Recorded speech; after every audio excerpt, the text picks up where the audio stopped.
Hi everypony! This is a response video to Persian Poetess's video on male alicorns. By the way, this video was awesome! And that anime pony scares me and my motionlessness. I want to focus though on her credentials for becoming an alicorn. In her video, she explains on how the 3 requirements for alicornship are 1. Devotion to magical study and or practice, 2. Understanding the power of friendship, and 3. Creating a new spell. I agree with these 3 with a mild adjustment from the power of friendship to the importance of friendship.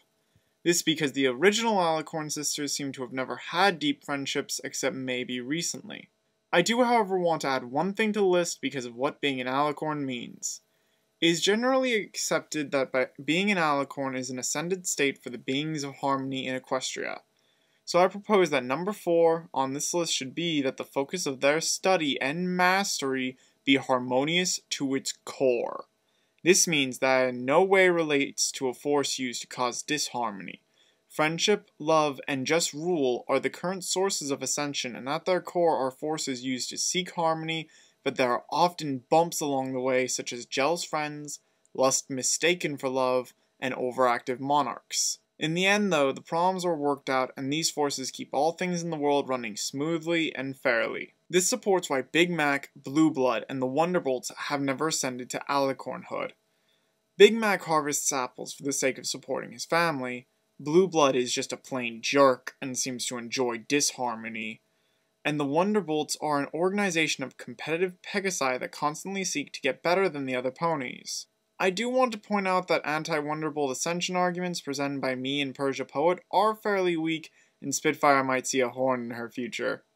Finally, I would like to point out a pony who would have gained a horn and wings long before Cadence was even born by the previous credentials. Granny Smith is a perfect alicorn candidate by fact of 1.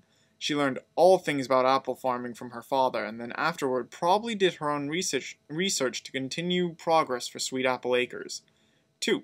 She has lots of friends and is an extremely friendly figure throughout Ponyville in every single scene we've seen her in.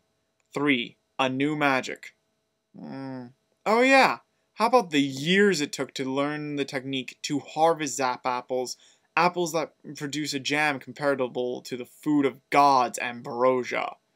By those limitations, the first time she made perfect zap apple jam, and thus learning to tame part of the ancient magics that allow the Everfree Forest to survive on its own all this time, she should have reached ascension about apples and farming.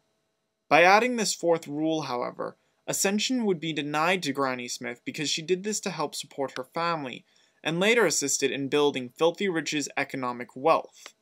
Economics is not a harmonious system though, and in the end the study of farming and new sellable products is unharmonious and aimed at supporting oneself rather than every pony else. Before I sign off, I need to say that Persian Poet did an amazing job, and this is simply me building off of her work.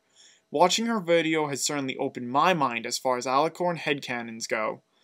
I agree with almost everything she said, and it was unbelievably well done and presented. This is Line Space, watching a pony blink.